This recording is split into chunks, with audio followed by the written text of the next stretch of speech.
Hello my dear students, मैं हूं Meenakshi from VM academy classes Nashik. बच्चों, हम देख रहे हैं क्लास 12 का चैप्टर 3 ट्रिग्नोमेट्रिक फंक्शंस और आज ही उसका लेक्चर नंबर 11 जिसमें हम देखने वाले हैं एक्सरसाइज 3.3। तो इसके पहले हम इसका बेसिक स्टडी करेंगे, उसके बाद ये लेक्चर स्टार्ट करेंगे। बच्चों, एक्सरसाइज सॉल्व करने से पहले इनवर्स ट्रिग्नोमेट्रिक फंक्शन क्या होता है ये हमें पता होना बहुत ज़रूरी है। तो पहले हम इनवर्स ट्रिग्नोमेट्रिक फंक्शन क्या है ये स्टडी करेंगे, उसके बाद आगे का टॉपिक देखेंगे। इनवर्स का मतलब क्या होता है? देखो, कोई भी चीज़ अगर मान लो मैंने यहाँ पे 1/2 लिखा, तो इसका इनवर्स अगर मुझे लिखना है तो 2⁻⁻1, मतलब यहाँ पे +1 है, जब ये ऊपर जाएगा तो ये -1 बनेगा। इसको हम लोग कहते हैं इनवर्स फंक्शन। मतलब मान लो 1/3 स्क्वायर है, तो जब ये ऊपर जाएगा तो ये 3⁻2 बनेगा। इसको कहा जाता है इनवर्स फंक्शन। ओके, तो यहाँ पे इनवर्स ट्रिग्नोमेट्रिक फंक्शन हम लोग देखने वाले हैं।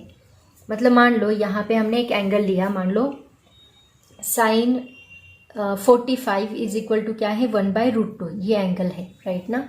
तो अगर मुझे इसी को इनवर्स के फॉर्म में लिखना है तो हम कैसे लिखेंगे? 45 is equal to sine inverse 1/√2, ऐसे लिखेंगे।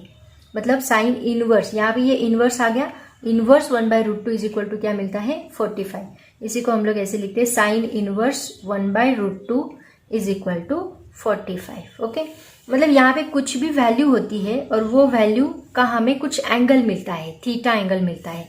इसका मतलब हम इसी को जनरल फॉर्म में ऐसे भी लिख सकते हैं, sine inverse x is equal to theta. मतलब यहाँ x की जगह पे कुछ भी वैल्यू हो सकती है, 1/2 हो सकती है, 1/√2 हो सकती है, √3/2 हो सकती है, कुछ भी हो सकता है, 1 हो सकता है, 0 हो सकता है, कुछ भी हो सकता है। तो उसका एंगल हमें यहाँ पे थीटा मिलेगा। आया समझ में? और इसी को हम लोग क्या कहते हैं? This is called as inverse function. तो इसका एक टेबल है, वो मैं आपको बताऊंगी। वो टेबल पहले हम समझ लेंगे, उसके बाद कुछ प्रॉपर्टीज है वो मैं आपको बताऊंगी, देन हम लोग एक्सरसाइज सॉल्व करेंगे, क्योंकि ये सब कुछ वहां पे यूटिलाइज हुआ है। और इतना अगर आपको आ गया तो एक्सरसाइज 3.3 आपको बहुत ईजी लगेगा। तो देखते हैं टेबल क्या है। तो बच्चों, आपको ये टेबल जो है इनवर्स ट्रिग्नोमेट्रिक फंक्शन का, ये हमें लर्न करना है, लेकिन इसका मीनिंग क्या है वो मैं आपको पहले समझा देती हूँ। देखो, इनवर्स ट्रिग्नोमेट्रिक फंक्शंस मतलब यहाँ पे सब इनवर्स दिए हैं, sine inverse, cos inverse, tan inverse, cot inverse, cosec inverse, sec inverse. उसके बाद डोमेन एंड रेंज, ये दो चीज़ें आपको पता होनी चाहिए। ये 11th में हमने फंक्शन चैप्टर में ऑलरेडी स्टडी किया है, बट अभी मैं आपको वापस एक्सप्लेन करती हूँ डोमेन एंड रेंज क्या होता है। तो देखो, डोमेन का मतलब अभी एंगल्स पहले देख लेते हैं। मैं पहले साइन का, सिर्फ साइन का बताऊंगी तो बाकी सब आपको समझ में आ जाएगा। तो साइन के एंगल्स हमें पता है, मैंने आपको बोला है एंगल्स कैसे लिखने हैं, 0, 30, 45, देन उसके बाद 60, 90, ऐसे एंगल्स होते हैं। फिर हम लिखते हैं 0, 1, 2, 3, 4, राइट ना। इसको हम क्या करते हैं? Divide by 4, divide by 4, divide by 4, divide by 4, divide by 4। फिर 2 1 2, 2 2 4, 4 4 कैंसिल 1। इसका सबका स्क्वायर रूट आएगा। तो साइन का एंगल हमें क्या मिलेगा? देखो, साइन ये मिलेगा 0। ओके, उसके बाद 1/4, इसको आप लोग पाई की रेडियन के फॉर्म में लिख लो। हाँ, ये क्या है 0, ये π/6, ये क्या मिलेगा π/4, ये क्या मिलेगा π/3 एंड ये मिलेगा पाई। ओके, उसके बाद ये क्या मिलेगा? देखो, एक मिनट है, ये π/2 मिलेगा, सॉरी π/2। ये 1/4 का स्क्वायर रूट लिया तो 1/2 मिलेगा। ये क्या मिलेगा? 1/√2 मिलेगा। ये √3/2 मिलेगा। इसका स्क्वायर रूट ले रहे हैं हम लोग, और ये 1 का 1 ही मिलेगा। मतलब देखो, यहाँ पे हमें साइन 0 इज इक्वल टू क्या मिल रहा है? 0 मिल रहा है। इसको हम कैसे लिखेंगे? Sine 0 degree is equal to 0।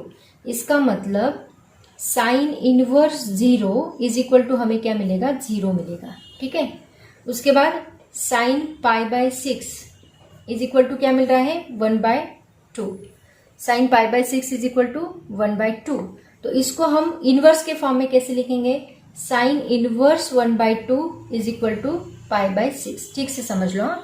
देखो, साइन 0 इज इक्वल टू 0 मिल रहा है, तो साइन इनवर्स 0 क्या मिलेगा? 0 मिलेगा। साइन π/6 की वैल्यू क्या है? 1/2, तो साइन इनवर्स 1/2 क्या मिलेगा? π/6। सिमिलरली और एक बताती हूँ, साइन π/4 इज इक्वल टू क्या है? 1/√2। Sine pi by 4 is equal to क्या है 1/√2। तो sine inverse 1/√2 is equal to क्या मिलेगा पाई बाय 4।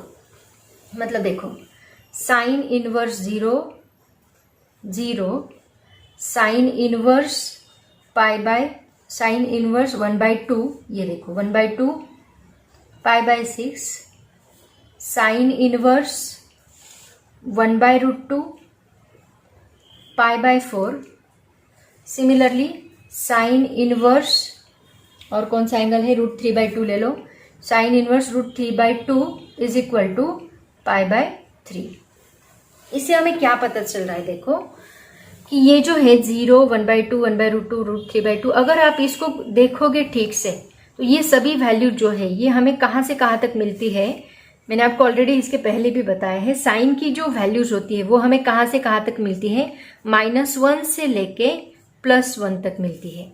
ये वैल्यूज -1 के आगे नहीं जाएगी, +1 के आगे नहीं जाएगी, ये दोनों के बीच में ही आपको वैल्यूज मिलेगी। मतलब -1, देन 0.5, 0.7, 0.9 अप टू 1, ऐसे ही ये वैल्यूज हमें मिलेगी, इनके बीच में ही ये वैल्यूज हमें मिलेगी। इसके -2 नहीं जाएगा, -3 नहीं जाएगा, +2 नहीं जाएगा, +3 नहीं जाएगा। ओके, ऐसे हमें ये वैल्यूज मिलती है। तो यहाँ पे ये जो वैल्यूज होती है इनको कहा जाता है डोमेन। इसको क्या कहा जाता है, डोमेन कहा जाता है। और उसकी वजह से जो एंगल हमें मिलता है उसको हम कहते हैं रेंज। मतलब ये एंगल 0, π/6, π/4, π/3, इसको कहा जाता है रेंज। प्रिंसिपल, जैसे हमने प्रिंसिपल सॉल्यूशन में स्टडी किया था, प्रिंसिपल सॉल्यूशन हमें कहाँ से कहाँ तक मिलता था, 0 से लेके 2π तक। वैसे यहाँ साइन हर एक एंगल के लिए, हर एक ट्रिग्नोमेट्रिक फंक्शन के लिए हमें अलग अलग एंगल मिलने वाले हैं। वहां पे कॉमन सॉल्यूशन था 0 to 2π, बट यहाँ पे ऐसे नहीं है, साइन के लिए अलग है, कॉस के लिए अलग है, टैन के लिए अलग है, सबके लिए अलग है। तो वैसे साइन का पर्टिकुलरली मैं आपको बताती हूँ। देखो साइन का लास्ट एंगल कौन सा है, π/2। π/2 के लिए हमें क्या मिल रहा है 1, मतलब लास्ट का एंगल आप यहाँ पे π/2 लोगे। वैसे पीछे 0 के इस साइड गए तो क्या मिलेगा, -π/2 मिलेगा। ये वैल्यूज हमें माइनस मिलेगी, मतलब 0 से π/2 तक, 0 से -π/2 तक। ऐसे अगर हमने सभी एंगल्स लिए तो हमें कहाँ से कहाँ तक मिलेंगे, -π/2 से लेके +π/2 तक। जैसे कि यहाँ पे आंसर क्या मिलता है, यहाँ पे आंसर हमें मिलता है -1 से लेके +1 तक। तो इनके एंगल्स अगर हम ऐसे साइन इनवर्स लेते गए, साइन इनवर्स -1 हमें क्या मिलेगा, -π/2 मिलेगा, एंड साइन इनवर्स +1 क्या मिलेगा, +π/2 मिलेगा। मतलब ये जो है इसको हम कहते हैं डोमेन। और उसकी वजह से, डोमेन का ही मतलब होता है इनपुट। आपने इनपुट क्या पुट किया तो उसकी वजह से आपको आउटपुट मिल रहा है, वो उसको कहते हैं रेंज। ओके, तो ये हो गया डोमेन और इसको कहा जाएगा रेंज। ऐसे हर एक एंगल का हमें डोमेन एंड रेंज दिया है। तो देखो ये डोमेन है साइन इनवर्स के लिए। यहाँ ये जो है इसको क्लोज ब्रैकेट कहते हैं और ये जो होता है इसको ओपन ब्रैकेट कहते हैं। ये क्लोज ब्रैकेट का ओपन ब्रैकेट का सेट में हमने स्टडी किया था 11th में। इसका मीनिंग क्या होता है, क्लोज ब्रैकेट का मतलब होता है कि वो नंबर भी उसमें इंक्लूडेड है। फॉर एग्जाम्पल मैं आपको बताती हूँ, मान लो ये नंबर लाइन है, ये 0 है, यहाँ पे -1 है, यहाँ पे +1 है। तो क्लोज ब्रैकेट का मतलब क्या होगा कि ये 1 भी उसमें आएगा, आंसर में 1 भी आएगा। मतलब जैसे कि यहाँ साइन इनवर्स 1 आ रहा है ना, साइन इनवर्स -1 लेते हैं हम लोग, उसका आंसर हमें π/2 मिलता है। साइन इनवर्स 0 लेते हैं, साइन इनवर्स 1/2, ऐसे कहाँ तक 1 तक, उसमें 1 इंक्लूडेड है। और ओपन ब्रैकेट का मतलब क्या, 1 छोड़ के। इसको आप ऐसे भी लिख सकते हो, देखो मैं बताती हूँ। जैसे कि यहाँ पे कोई नंबर है, मान लो x वैल्यू हमने ली है यहाँ पे जनरल सॉल्यूशन। तो ये x कहाँ से कहाँ तक आएगा, इट इज -1 to +1, मतलब -1 से बड़ा, +1 से छोटा। तो ये यहाँ पे क्लोज ब्रैकेट है, इसका मतलब यहाँ पे इक्वल टू आएगा, इक्वल टू, लेस देन और इक्वल टू, ऐसे उसका मीनिंग। मतलब इसमें -1 भी इंक्लूडेड है। और अगर यहाँ पे ओपन ब्रैकेट है ना तो हम लोग यहाँ लेस देन नहीं लेंगे, इक्वल टू नहीं लेंगे, लेस देन लेंगे लेकिन इक्वल टू नहीं लेंगे, -1 से लेके +1 तक। तो अगर आपको ऐसा ब्रैकेट मिला तो आप यहाँ इक्वल टू लगाओगे, अगर ओपन ब्रैकेट मिला तो इक्वल टू लगाने की जरूरत नहीं है, ऐसे उसका मीनिंग है। ठीक है, तो अब देखते हैं ये टेबल बहुत इंपॉर्टेंट है, इतना टेबल आपको लर्न करना ही है। तो साइन इनवर्स देखो, डोमेन क्या है उसका, -1 से लेके +1 तक, और इसकी रेंज आती है -π/2 से लेके +π/2 तक। कॉस इनवर्स सेम, -1 से लेके +1 तक दोनों की रेंज जो है -1। साइन एंड कॉस की वैल्यू कभी भी -1 से छोटी नहीं होती और +1 से बड़ी नहीं होती, वो हमेशा -1 एंड +1 के बीच में ही होती है।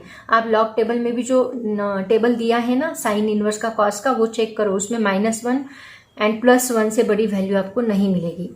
तो ये नंबर उसका डोमेन हो गया और इसकी रेंज अलग है। इसकी रेंज क्या है, 0 से लेके पाई तक इसकी रेंज है, किसकी, कॉस इनवर्स की। उसके बाद टैन इनवर्स में आपको हर एक वैल्यू मिलेगी। टैन इनवर्स हम उसकी रेंज हमें पता है वो इनफाइनाइट वैल्यू तक होती है। इसके पहले भी हमने आई थिंक एक्सरसाइज 3.2 का लास्ट क्वेश्चन सॉल्व किया था, उसमें मैंने आपको बताया था कि टैन इनवर्स जो है वो -∞ से लेके +∞ तक सभी वैल्यूज होती है, मतलब सभी रियल नंबर्स होते हैं टैन इनवर्स में। मतलब टैन इनवर्स आपको डोमेन जो है वो ऑल रियल नंबर्स मिलेगा, लेकिन उसकी रेंज जो है -π/2 +π/2 छोड़ के, यहाँ ओपन ब्रैकेट है, वो छोड़ के उसकी रेंज हमें मिलेगी। ठीक है, उसके बाद कॉट इनवर्स में भी सभी रियल नंबर्स मिलेंगे। अब देखो ये कॉस इनवर्स इन दोनों का सेम है, देखो यहाँ रेंज अलग अलग, डोमेन अलग अलग है, लेकिन रेंज दोनों की सेम है। इसकी साइन की जैसी है, इसकी कॉस की जैसी है, लेकिन इसका क्लोज ब्रैकेट है, इसका ओपन ब्रैकेट है, बस इतना डिफरेंस है दोनों में। ठीक है, उसके बाद कोसेक इनवर्स। अब कोसेक इनवर्स का फॉर्मूला क्या होता है, that is equal to 1 divide by sine, right ना। Cosec is equal to 1 divide by sine होता है। तो ये 1 डिवाइड बाय साइन है, तो साइन का जो डोमेन है वो माइनस करके, 1 डिवाइड बाय साइन है ना, मतलब वो माइनस करके बाकी सभी रियल नंबर्स इसके अंदर आएंगे, बस वो छोड़ के सब रियल नंबर्स इसके अंदर आते हैं। तो इसका रेंज भी वैसे ही आएगा, ये छोड़ के बाकी -0, -π/2, π/2 -0 जो आप करोगे एम्प्टी सेट, तो वो छोड़ के सभी जो नंबर से, सभी जो एंगल्स है वो इसके अंदर आएंगे। 0 छोड़ के बाकी सब एंगल्स इसके अंदर आएंगे, -π/2 से +π/2 तक सभी एंगल्स, सिर्फ 0 छोड़ के। ठीक है, क्योंकि इसमें देखो 0 भी आ रहा है, π/2 से +π/2 तक उसके अंदर 0 भी आ रहा है, बट यहाँ पे 0 नहीं है, 0 छोड़ के बाकी सब एंगल्स आएंगे। सेक इनवर्स किसका है, किसका इनवर्स होता है, 1 डिवाइड बाय कॉस उसका फॉर्मूला है। तो 1 डिवाइड बाय कॉस का जो फॉर्मूला है वही हम लोग यहाँ पे यूज करेंगे, r माइनस ये नंबर्स छोड़ के बाकी सभी रियल नंबर्स इसके अंदर आएंगे। और इसकी जो रेंज है ये 0 to π ओनली, 0 to π में से π/2 छोड़ के बाकी सब एंगल्स इसके अंदर आएंगे। ठीक है, तो ऐसे आप लोग इसका टेबल लर्न करोगे। देखो सब रिलेटेड है, बहुत सिंपल है। अगर आपने ये कंपेयर करके अगर स्टडी किया तो और अच्छे से आपको लर्न होगा। ठीक है, तो ये टेबल इंपॉर्टेंट है, ये टेबल लर्न करो। अब इसी से रिलेटेड कुछ प्रॉपर्टीज है वो मैं आपको बताती हूँ, उतनी प्रॉपर्टीज आपको लर्न करनी है। ये 2 चीजें अगर आपको आई तो आप समझ लो आपको एक्सरसाइज 3.3 बहुत अच्छे से आ गया। तो बच्चों देखो ये सब प्रॉपर्टीज है इनवर्स ट्रिग्नोमेट्रिक फंक्शंस की। तो सबसे पहले टोटल 16 प्रॉपर्टीज है, ये सभी प्रॉपर्टीज आपको लर्न करनी है। तो बच्चों ये सभी प्रॉपर्टीज है ना, ट्रिक से लर्न करो। मतलब देखो अभी आपको पता है कि कोसेक इज इक्वल टू होता है 1/sin, cos is equal to होता है 1/sec, tan is equal to होता है 1/cot, उस टाइप से लर्न करो। तो देखो यहाँ पे साइन इनवर्स x है, that is equal to cosec inverse 1/x है। Sine inverse x is equal to cosec inverse 1/x। Condition क्या है, -1, ये -1 to +1 के बीच में होता है x और एक, लेकिन x should not equal to 0 होना चाहिए। अगर ये 0 हो गया तो डिवाइड बाय 0 आएगा, अनडिफाइंड टर्म होगी, ये पॉसिबल नहीं है। सिमिलरली इसके लिए भी देखो cos inverse x is equal to sec inverse 1/x है, यहाँ पे भी ये रेंज है उसकी, लेकिन यहाँ पे x 0 नहीं होना चाहिए। tan inverse x is equal to cot inverse 1/x, यहाँ पे x ग्रेटर देन 0 होना चाहिए। साइन इनवर्स -x, अब यहाँ पे ये सब x की प्रॉपर्टीज है, ये जो 3 प्रॉपर्टीज है ये x की। अब आगे की शुरू होती है -x की प्रॉपर्टीज। -x की प्रॉपर्टीज देखो क्या है, साइन इनवर्स -x, तो माइनस आगे लगता है माइनस साइन इनवर्स x बनता है। यहाँ पे भी x किसके बीच में लाई कर रहा है, -1 से लेके +1 के बीच में लाई कर रहा है, साइन है तो उसकी वजह से उसकी range. Similarly cos inverse -x क्या होता है, अब देखो यहाँ पे, यहाँ साइन इनवर्स क्या है, माइनस साइन इनवर्स x है, यहाँ पाई लग रहा है, pi minus cos inverse x। Similarly tan का देखो, टैन कॉट को पाई लग रहा है, टैन एज इट इज है, कॉट को पाई लग रहा है। और कोसेक का cosec inverse is equal to minus cosec inverse है, लेकिन सेक जो है सेक को पाई लग रहा है। आया समझ में। तो ये डिफरेंस है दोनों में, मतलब साइन और इन कॉस की केस में cos pi minus cos inverse x है, टैन एंड कॉट की केस में कॉट को pi minus cot inverse x है, एंड कोसेक एंड सेक में sec pi minus sec inverse x है। तो प्रॉपर्टीज क्या बन रही है, cos inverse minus x pi minus cos inverse x, tan inverse minus x minus tan inverse x, cosec inverse minus x minus cosec inverse x, sec inverse minus x pi minus sec inverse x है, cot inverse minus x pi minus cot inverse x है। समझ में आया? Sine tan and cosec ये directly minus किए हैं, लेकिन cos को पाई लगाया, देन कॉट को पाई लगाया, सेक को पाई लगाया है। ओके, बाकी सब माइनस एज इट इज लिखे हैं। ये टोटल हो गई 9 प्रॉपर्टीज माइनस की। अब 10th प्रॉपर्टी देखो क्या है, sine inverse x plus cos inverse x is equal to क्या है, पाई बाय 2। सेम इसी तरह यहाँ पे tan inverse x plus tan inverse y is equal to also क्या आ रहा है, पाई बाय 2 आ रहा है। ये और ये प्रॉपर्टी दोनों सेम है। यहाँ कॉस इनवर्स एक्स है, लेकिन यहाँ tan इनवर्स ही है, लेकिन एक्स एंड वाई के साथ है। ठीक है, तो ये दो properties nearly equal to same है। Sine inverse x plus cos inverse x is equal to pi by 2। तो ये टोटल 10 प्रॉपर्टीज हो गई। अब देखते हैं प्रॉपर्टी नंबर 11 नंबर की टोटल 16 प्रॉपर्टीज है ऐसी। तो 11 में थोड़ा थोड़ा डिफरेंस है। क्या है देखो, यहाँ tan inverse x plus cot inverse x is equal to क्या है, पाई बाय 2। जैसे sine inverse x cos inverse x था, वैसे tan inverse x plus cot inverse x is equal to pi by 2। X belongs to real numbers. Then cosec inverse x plus sec inverse x is also equal to pi by 2 है। Sine cos tan cot cosec sec सब is equal to क्या आ रहा है, pi by 2 pi by 2 pi by 2 आ रहा है। यहाँ पे देखो tan inverse x plus tan inverse y, वही tan इनवर्स, ये सभी tan इनवर्स की है। tan inverse x plus tan inverse y is equal to क्या है, tan inverse x plus y divide by 1 minus x y. अब ये किसके लिए है, एक्स वाई यहाँ पे लेस देन 1 है। वही अगर एक्स वाई ग्रेटर देन 1 रहा, मतलब ये 1 से बड़ा हो गया, अब यहाँ 1 माइनस है ना, क्योंकि ये लेस देन 1 है, मतलब ये नंबर पॉजिटिव आएगा। लेकिन अगर ये बड़ा हो गया तो ये नंबर निगेटिव आएगा, तो हमारी प्रॉपर्टी भी चेंज होगी। क्या बन जाएगी, यहाँ पाई प्लस हमें लगाना पड़ेगा, pi plus tan inverse x plus y 1 minus x y. ठीक है, similarly tan inverse x plus tan inverse y is equal to क्या आता है, पाई बाय 2 आता है। जैसे मैंने अभी थोड़ी देर पहले आपको बताया था, इसमें x y is equal to क्या है, 1 है। देखो एक्स वाई लेस देन 1 होगा तो ये प्रॉपर्टी आएगी, वही फॉर्मूला है। एक्स वाई अगर ग्रेटर देन 1 होगा तो उसको पाई प्लस लग जाएगा, फॉर्मूला सेम है। और अगर वो इक्वल टू 1 है तो पाई बाय 2 आएगा बस। ओके, ये 3 प्रॉपर्टीज आ गई। उसके बाद देखो लास्ट प्रॉपर्टी क्या है, अब ये प्लस था, अब ये माइनस है। tan inverse x minus tan inverse y क्या आता है, tan इनवर्स, यहाँ एक्स प्लस वाई था, यहाँ x minus y divide by उल्टा हो गया, ये 1 माइनस एक्स वाई था, ये 1 प्लस एक्स वाई हो गया। इसमें एक्स ग्रेटर देन 0 है, वाई ग्रेटर देन 0 है, इन सब में एक्स ग्रेटर देन 0 है, वाई ग्रेटर देन 0 है, ये आपको याद रखना है। समझ में आया सबको? देखो पहला ग्रुप क्या है, sine cosec cos sec tan cot, इन सब का relation 1 by x 1 by x 1 by x लिखा है। उसके बाद माइनस एक्स की ये प्रॉपर्टीज है, मैंने आपको बोला साइन को, टैन को and cos, sine tan and cosec, इन तीनों को माइनस माइनस डायरेक्टली लगाना है, लेकिन remaining cos then cot and sec उनको pi minus pi minus pi minus करना है।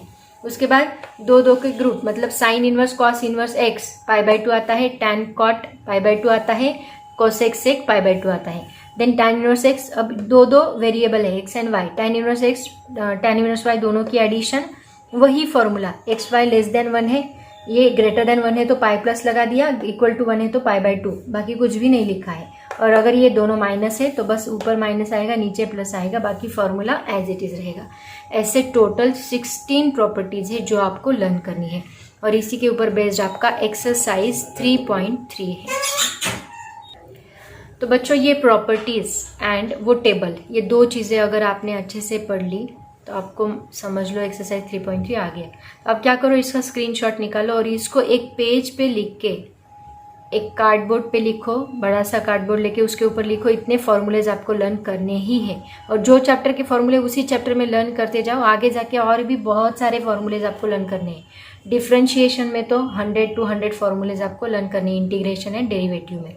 तो वो सभी फॉर्मूलेज जैसे चैप्टर होगा उसी चैप्टर के साथ साथ उसके फॉर्मूलेज भी लर्न करते जाओ, और हर रोज रिवाइज करो ताकि आप भूलोगे नहीं, और ट्रिक से याद रखो। ठीक है, तो बच्चों ये है हमारे इनवर्स के फॉर्मूलेज, इनका स्क्रीनशॉट निकाल लो पहले और उसको एक पेज पे नोट डाउन करके और फिर एक ही जगह पे रहेंगे सब फॉर्मूले। आपके बुक में उनका प्रूफ भी दिया है, अलग अलग जगह पे सभी फॉर्मूलेस। बेटर रहेगा कि आप एक ही जगह पे ये फॉर्मूलेस लिख लो, ठीक है। तो ये सभी फॉर्मूलेस अभी आज मैं इतना ही लेती हूँ। हम लोग नेक्स्ट लेक्चर से एक्सरसाइज 3.3 स्टार्ट करेंगे, ठीक है। 20 मिनट्स का वीडियो है। आज आप क्या करो, ये सभी फॉर्मूलेज लर्न करो ताकि आपको तुरंत बोलते आएगा जब मैं पूछूंगी। तो आज के लिए इतना काफ़ी है। Thank you so much and bye bye.